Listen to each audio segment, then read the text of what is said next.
Here we are on Maverick TV doing an exclusive interview with seminarian Nicholas Roque. It's a pleasure to be here. What exactly is a seminarian? Well, it's kind of difficult to explain, but I'll kind of sum it up for you guys. A seminarian is someone or a young man who is training to become a priest, and the requirements for this is that you must have graduated high school and you have to be over 18. And for the immigrants that are coming over here, you have to be over 18 as well, but you also have had to live here for at least 3 years so that you get used to the culture, and not only that, for a lot of people it's a new language.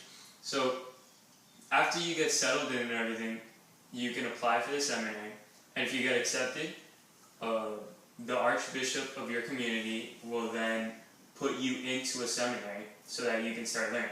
And the first thing you do is that you go into an undergrad in psychology.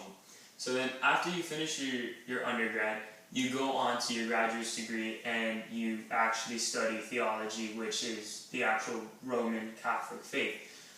Then it's kind of different, however, than a regular student because of the fact that you have that faith input in the actual school. So that means that you're also required to not only pray, but live your life like another apostle. Formation is basically the day-to-day life and the education that you get in the seminary? Yes, exactly. It's the whole experience of not only the learning process, but also as well, the day-to-day life and the things that you do to become a priest and get disciple. I know your vocation is to be a seminarian, but what exactly is a vocation? A vocation is a call from God, but it's not only for seminarians or priests it's for everyone. It's a universal call. So others may have the vocation to, start a family and pass down the faith and, all of its knowledge to their kids. But our call as a seminarian is either to become a priest or deacon or whatever it is.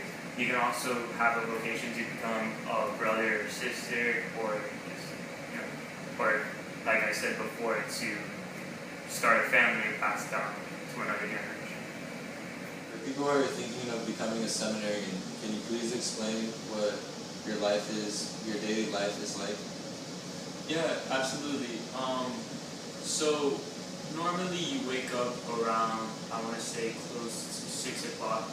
And so you wake up, then you do a little prayer that'll last you around like 20 minutes. Then after that, you meet up with your classmates and everything to go to Mass, to the morning Mass. Then you have breakfast. After you have breakfast, then it's like a normal student. You go to your classes. Then after that, you come in, you have lunch, then even after that, after lunch, you have your own little personal study time, and throughout the night you do certain prayers, and then you just kind of decide around when you want to sleep because you have your personal study time. So even through all of that, it's kind of different for certain people because at a certain point in your studying life, you get the option to actually become sort of like a part of a parish, which you're assigned to by the archbishop. So this is sort of like an internship to see more or less how things work in the actual church. It's more of a hands-on thing because we understand that you can only get so much from the textbook, and you need to go out and actually experience the things for yourself and kind of go through daily life as a priest, which you will become eventually.